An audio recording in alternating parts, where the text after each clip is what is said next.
Good morning. So many of us are in what we are calling an everyday Zen practice period, and I chose to give this 3 months time of practice a theme, which is, I'm a little bit questioning whether this is good or not. But as you know, I've decided to study with you the Genjo Koan, which is Dogen's most celebrated text. And Dogen, for those of you who don't know, is the founder of our Soto Zen lineage in Japan. So this is a very seminal text for this tradition. I assume that some of you, maybe most of you, have not really studied this text recently or ever. And so today, I'm not even going to look at the text. We're just going to look at the title.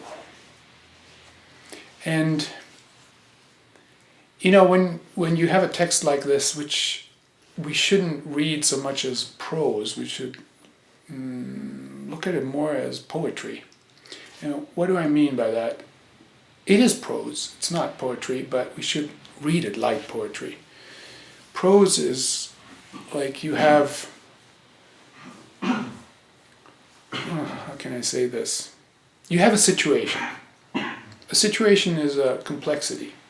It has facts and problems and intentions built into it. Every part of our life is, we could look at as a situation, or we could look at our life as a complex of situations. And prose has the tendency to, spell out, explicate all the different parts of the situation. It's not possible ever to spell out all parts, but you make an attempt to be very detailed about it. Like a newspaper article is trying to give you a full description, explanation of a situation. A poem doesn't do that. A poem is like, it just pulls out certain salient aspects of a situation, and it lets the situation come together on its own.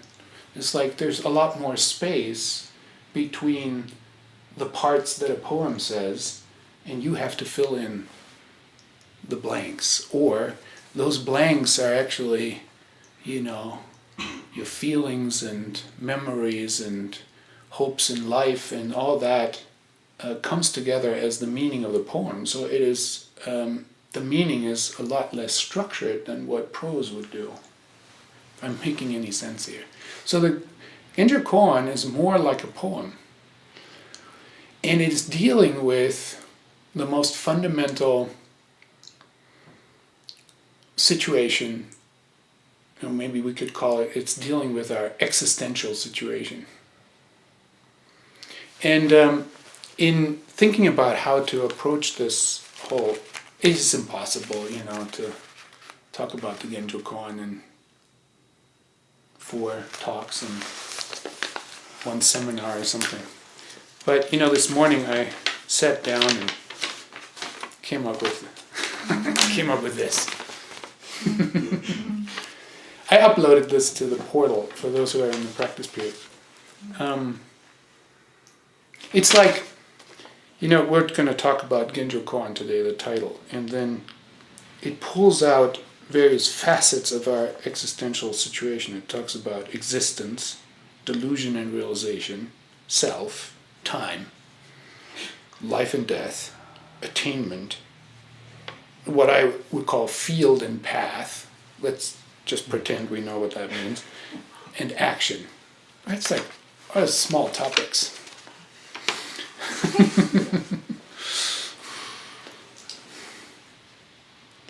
So when you go to the portal, you can go to study materials, and I've uploaded this so then you can contemplate it. These little numbers are the paragraph numbering that Shohaku Okamura uses for his translation, and I'm suggesting now that you, when you study the text, use his translation. It's also in the portal. And then there are 3 other translations, and the way we can make use of multiple translations is that maybe you use one main one or something. I'm suggesting to use Okamura's, and then you can go to the other translations and use them as supplements and counterpoints. Like, well, then you can see it can be said differently too, or it can be understood differently or interpreted differently, and there's a certain tension that can be helpful. It can be confusing too, but let's say it's helpful.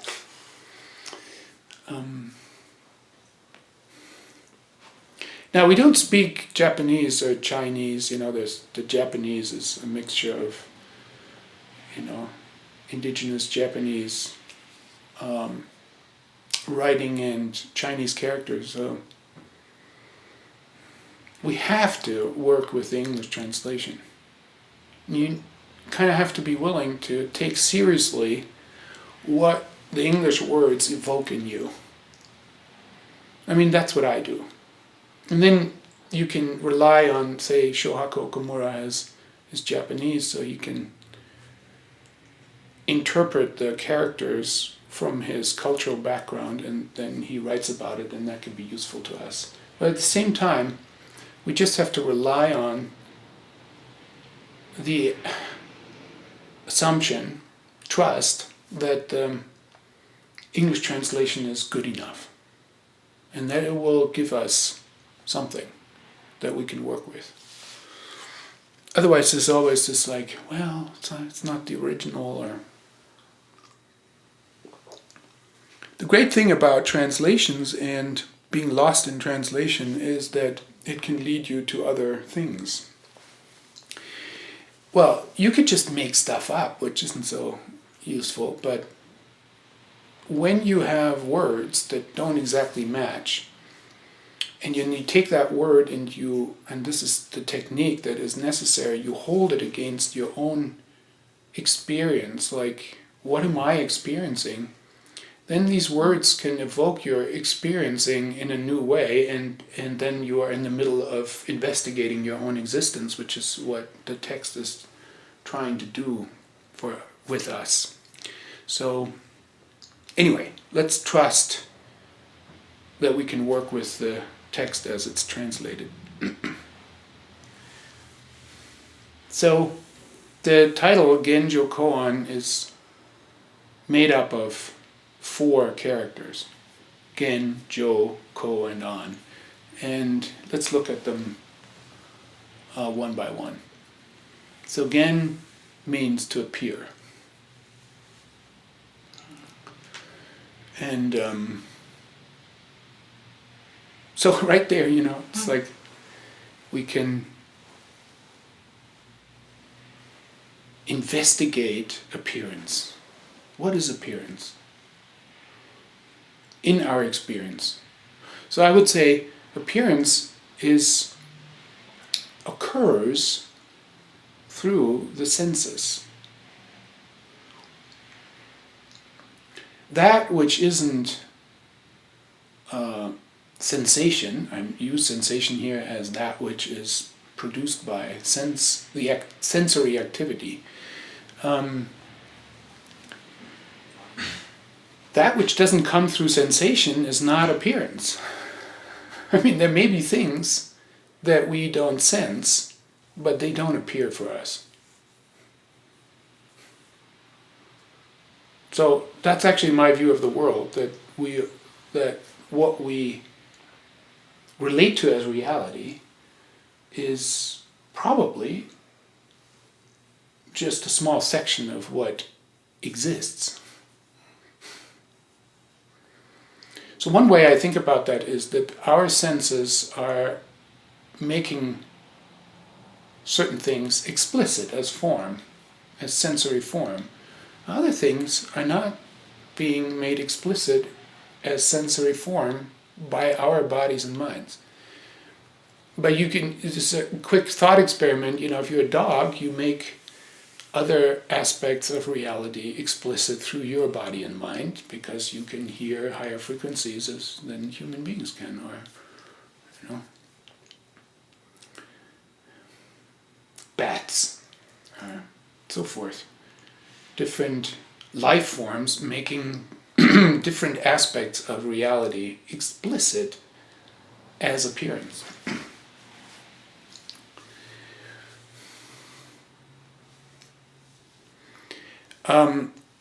I read that the character Gen also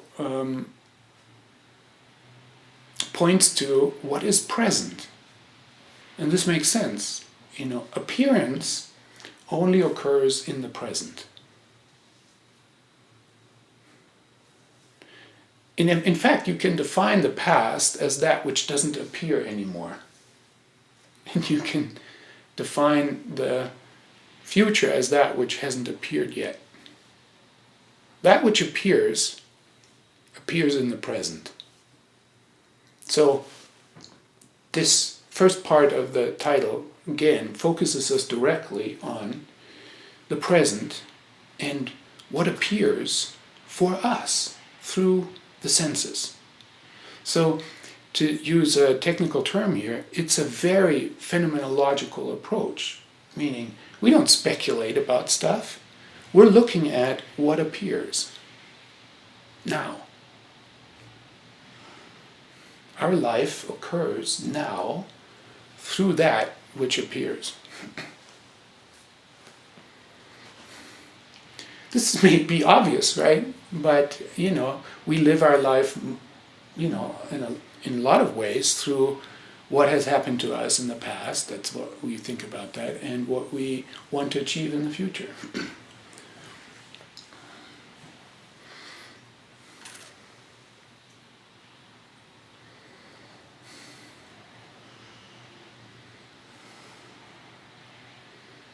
The character Jo means to complete.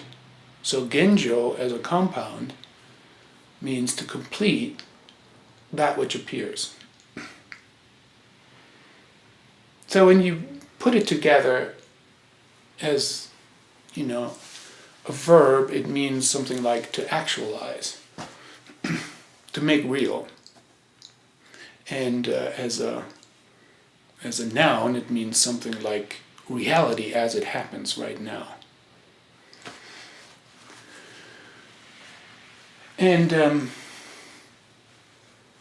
but for me, and maybe this is where what I've pointed to with, an English word that evokes something. When I study to complete the way I just suggested that we study appearance, it's like, what does it mean to complete something or anything? What makes something complete? Or what leaves something incomplete? Or does it even make sense to differentiate between complete and incomplete? Like when do you do that? When is that part of your existential situation?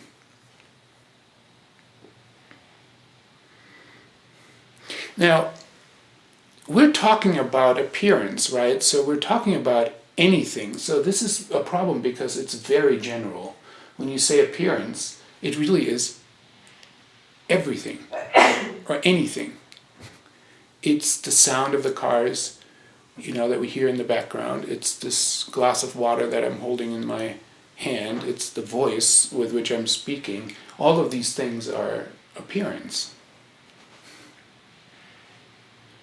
And now we're asking ourselves how to complete appearance. So let's just take this glass of water, which picked up and now it's appearing. And how do you complete that?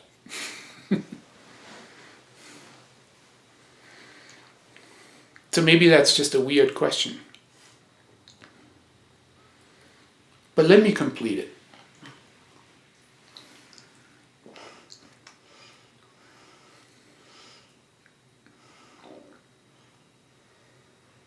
So one dimension of completing is that an object, in this case this glass of water, suggests an action. It is actually a stream of activity. It sat here, and then I picked it up. And then there's a moment of completion here when I'm holding it in front of my body. Right? This is now picking it up is complete. And then it's here. And then to move it to my lips, however you want to slice your moments, there could be infinite moments of completion, and that could be complete. Or I take a sip of water and it returns to this position, and then this moment is complete. And then I would put it down,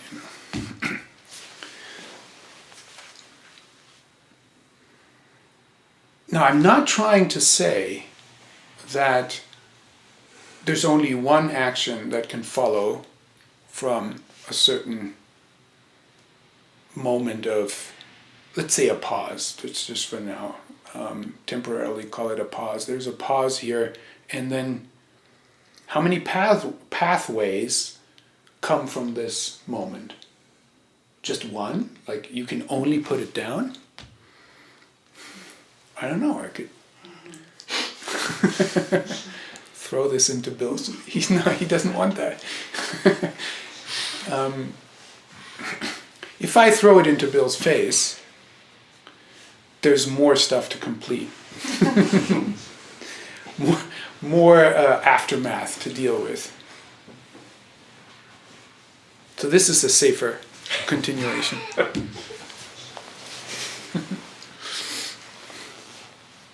I'm just playing around with an object and how it moves and how it interacts with my desires and intentions and what I want to do in the world.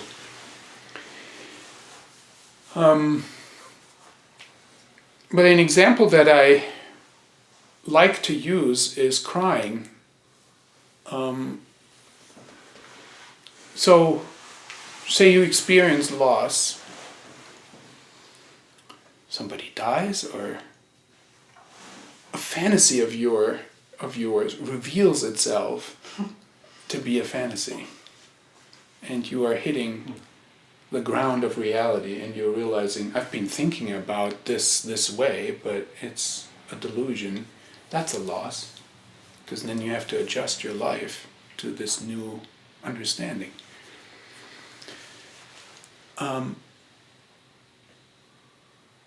Those kinds of losses move us to tears.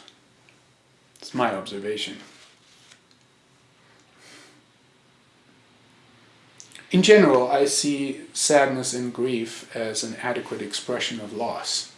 So, how does this loss appear for us? Because when we say loss, I don't know. How does it... It's a disappearance, but how does this disappearance of something, a fantasy, a loved one, an object that breaks, how does this disappearance manifest for us? It manifests as a sensation in the body. And one way that it manifests for many people is, a broken heart. You feel a sensation in your heart. That's the way loss shows itself. Or a tension in your throat. Or both. Or just a general sense of feeling defeated in your whole body. I'm not saying exactly how it is. It is some way for you when it happens. This is the appearance. How do you complete this appearance? Well, let's not say you, but let's just talk about the body. The body is moved to tears. The body expresses this loss in this kind of light or pretty strong convulsive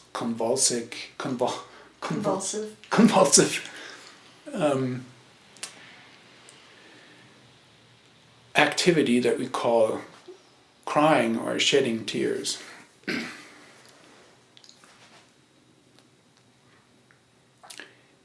If you don't complete this expression of the body, then something remains incomplete. The appearance is not completed.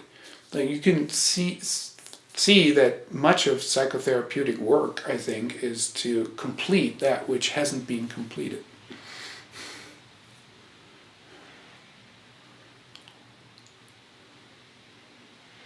You know, a psychotherapist maybe would be calling this repression or something, or, you know, dissociation.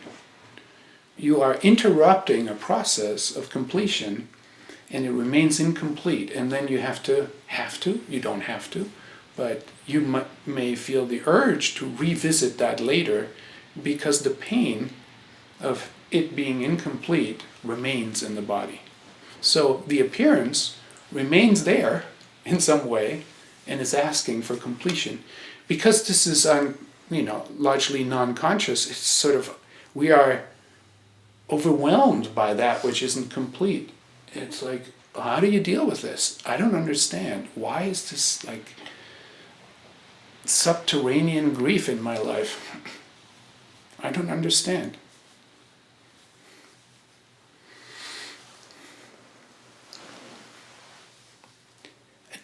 Dogen doesn't talk about this.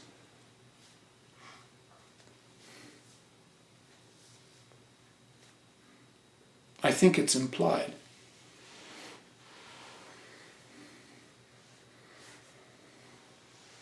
But what I can say here about completion is, the way I've just presented it, it's a temporal occurrence, right? There is something, and then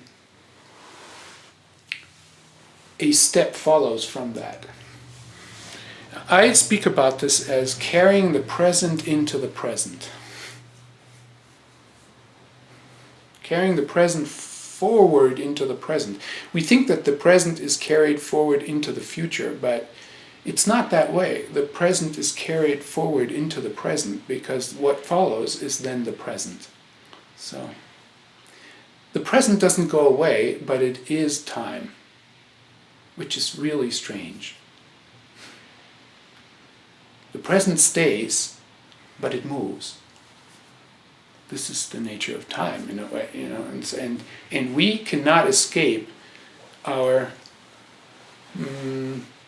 situatedness in time. And there's always this open question of what comes next. And how do you carry the present forward into the present?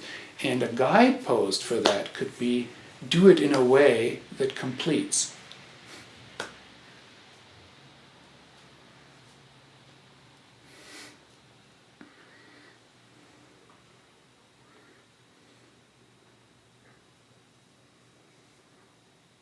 When you look at our Oryoki practice, it's all like, you know, it's a sequence of gestures, and in each gesture you are asked to find a sense of completion. You hold the bowl at, the heart chakra, and then you lift it, and then you drink, and then it returns to the heart chakra, and then you put it down, and then you feel that for a moment, and then you move to the next thing, like that. And so it's like we can feel our life in moments in which we carry the present into the present and experiencing a sense of completion, or a lack of completion, which is just a sense of a lack of completion is like to feel the question of what it takes to complete this. It's not a problem, it's a challenge. It's just the way life is. What's the next step here?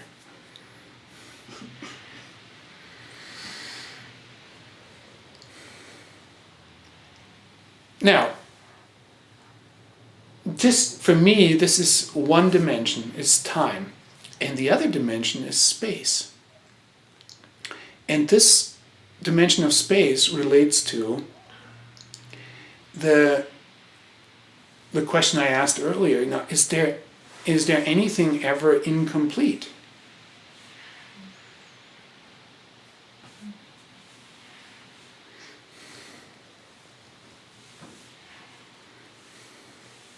I mean, for example, if your intention is to draw a circle, right, and you start, and you stop here, then the circle is incomplete, because it wants to continue to become a full circle.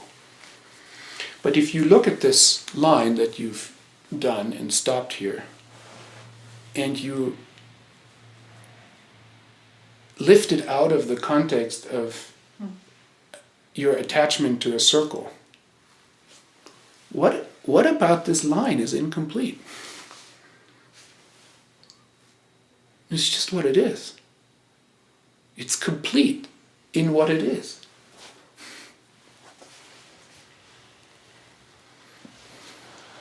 It sort of wants to do the circle, right? Or if you're an artist, it wants to like turn into something very different. It wants to get out of the pattern of a circle. It doesn't want to be trapped in, when you're an artist, it doesn't want to be trapped in the artist, meaning you're at the edge of always dissolving patterns and making new patterns.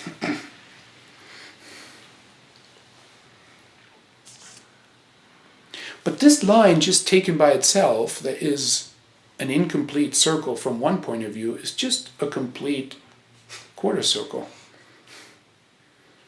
What's wrong with that? What's wrong with quarter circles? Or 5/8 circles? So I think what I drew. Drawing in the air.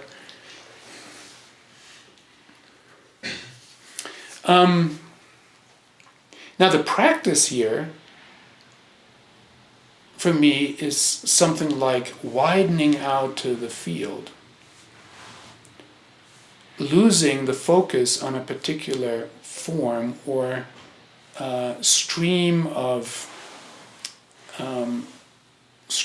appearance activity, and just widen out to the field. And right now, and I'm inviting you to do that. So look at something, focus on something. You just pick out one visual or something, or a sound, and widen out and feel the context of everything all at once as the field from which this one appearance emerges.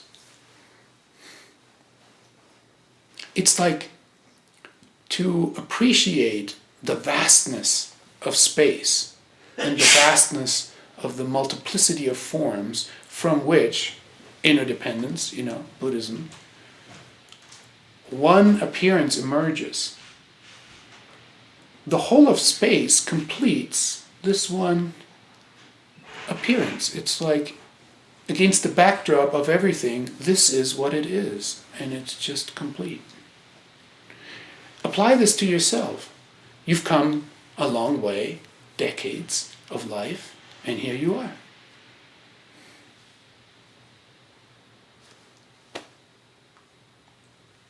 Just by widening out and giving yourself permission to be exactly what you are at this time, you're complete. There's nothing that needs to be done. Who's judging? Who's judging the 5/8 circle as incomplete? You may be judging it. Well, you don't have to apply that framework. You can, but you don't have to. So from the point of view of time, there's a next step that wants to be taken. Well, from the point of view of space, everything is just exactly as it is, still, unmoving, just now, like this. So from my experience, in my view, this is the secret sauce of Zen practice. At any moment, you feel completion, spatially.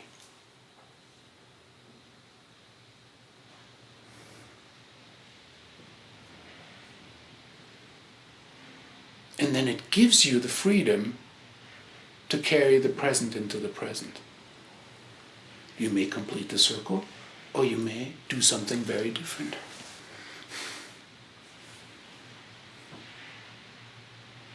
If we don't have that spatial sense of completion, it's almost like we're trapped in the patterns of our life, and we must continue to complete those. It will give us a sense of completion, actually a kind of satisfaction. When you're trapped in your patterns of suffering, at least it's familiar, it feels complete. If you go back into that pattern of suffering, it's like, oh yeah, I know that. Feels complete. Let's do it again.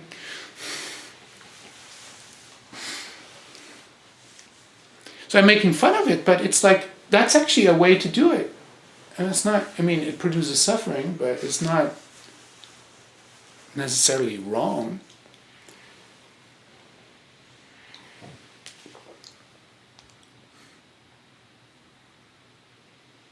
So already, really a lot of stuff there, Genjo, to complete that which appears. That which appears is always already complete from a spatial point of view, the way I'm talking about it right now, and it is always incomplete from a temporal point of view. So there you have a paradox and a tension to deal with in everything.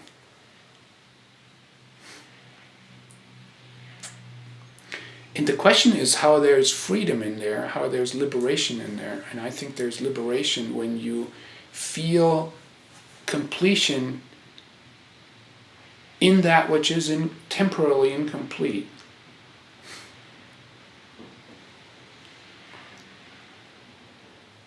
We can't escape time in this, yes, actually that's an escape from time, is this sense of completion at any time. But then we have to again function within time and take another step. It's always one step, the next step. Okay, so now, Koan. Ko means to be public, and it's a public case. And Chinese officials, I read, were asked or were expected to treat everyone involved in this legal case as equal, irrespective of their social standing. Well, we have this.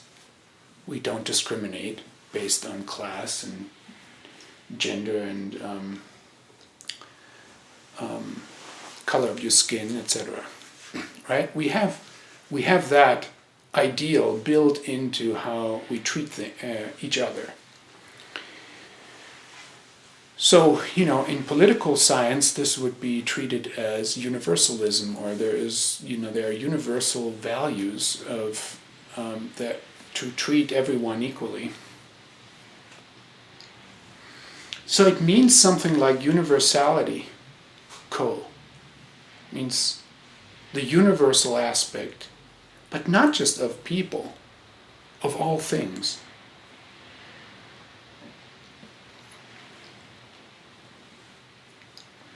Against the backdrop of emptiness or God, here comes God into the picture. Against the backdrop of emptiness, everything is the same. Everything is an impermanent appearance against the backdrop of emptiness. This is sort of the universal background of all appearance. Now, I brought in God because one of the big contributions of Christianity, I think, to our culture is that everyone is equal before God. I don't think you could have democracy without Christianity, really, because you have this relationship between each individual and God, and before God, each individual, despite their differences, are equal. All individuals are equal. God regards all beings as the same. Same value. The sinners and the saints. It's very kind of this. This is how God is loving, I think. Because, think about love. It's like, to love someone means to accept them as they are.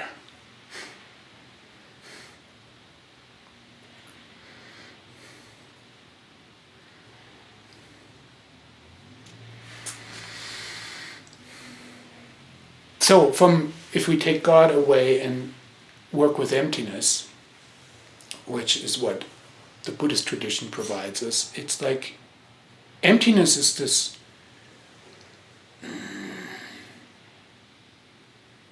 vast ocean of interdependent waves. And each wave is an expression of the water. And all waves are water. Waves have different shapes, but they're all water. And that's the universal aspect of it. That's ko. And an is, I read, Sene, who is the Shohaku Okumura, spells this out in his book, which I recommend. If you want to read one thing, the most accessible is Okumura's book, Realizing Genjo Koan. So he talks about how Sene, who was a disciple of Dogen, interpreted the character An, which is complicated and has different readings. And this is thought to have some authority, that Dogen meant it that way, means to keep one's own lot. And I like that. It's like, we're all different. We're all unique. And, to live your life under this principle of keeping your own lot is to know how you are particular or unique in comparison to others, and to live your life in accordance with that, which means, you live in accord with your talents. You're living in accord with your height. You're living in accord with the condition of your heart. And if you're old, you slow down.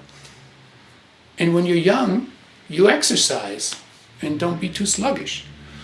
Something like that. In accordance with the unique features of this appearance right now, to keep one's own lot.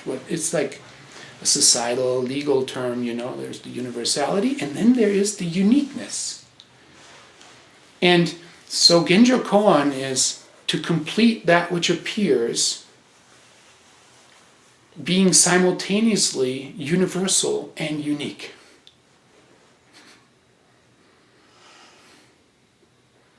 Every appearance is unique. It's a wave with a particular shape, and it's universal. All waves are water.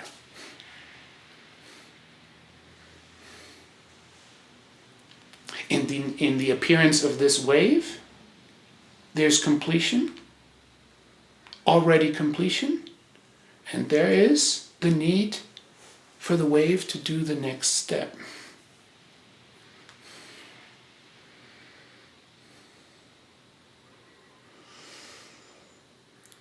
This is how I'm interpreting right now Genjo Koan as sort of the center. It's like this central phrase that points to our existential situation. And it plays out in each moment. So we don't need a special situation to practice. We're practicing with this existential dynamic now, in this moment, and then we're practicing with it again in this moment. So no special setup required, because those ingredients of appearance and completion and universality and uniqueness are there at all times. And they produce suffering, those ingredients produce suffering, or liberation, depending on how you navigate them.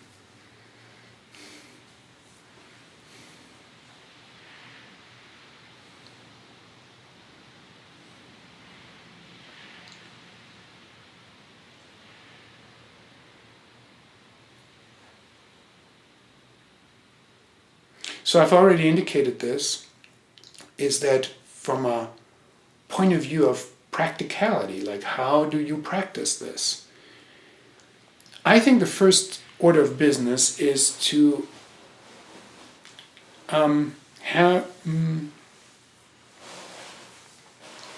grow into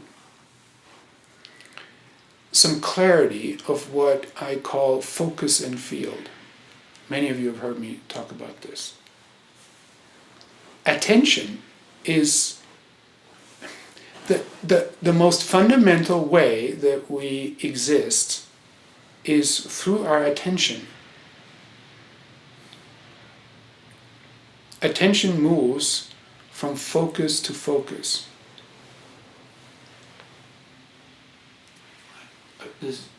When attention moves to this focus, looking at Josh, right? Josh appears. For me. If you want to keep the self out, for this attention, Josh appears. And then attention moves to another focus, and this picture appears.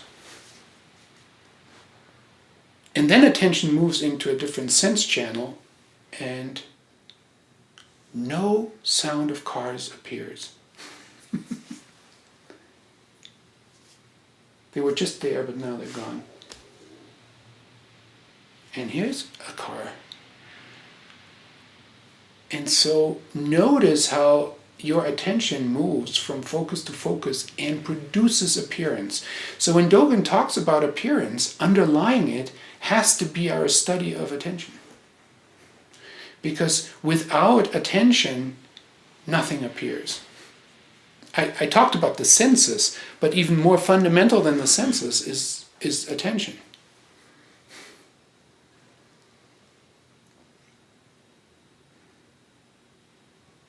It's almost like attention just makes use of the senses. If that makes any sense. And attention can be focused, in which case a form appears. Or attention can be wide, field-like, in which case you are not focused on anything in particular.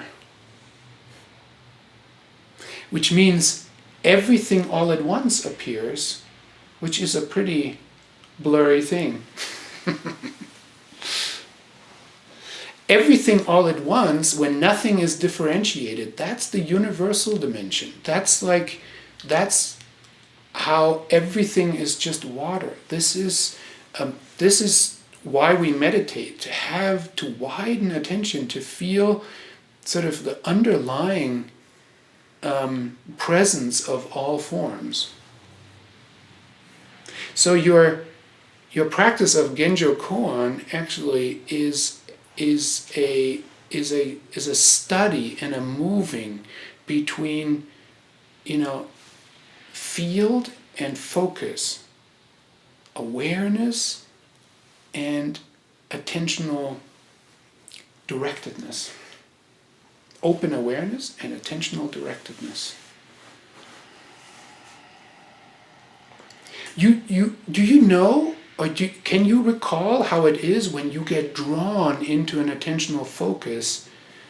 Your sense of ease that comes from being located in the field can just disappear, and you are caught, as we say, you're caught up in something. You're losing the ease of your life, the sense of that everything is already complete. You can become manic and totally taken over by some temporal arc of, what needs to be completed. But if you can stay low in the field, the sense of completion comes back. So study that.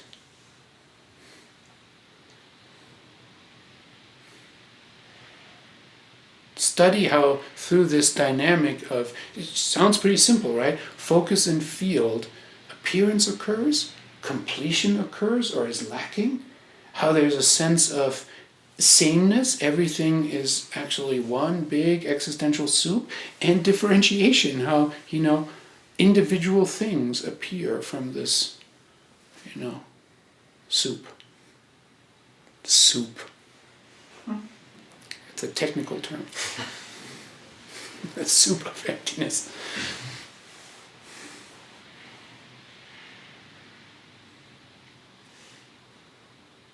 Thank you very much.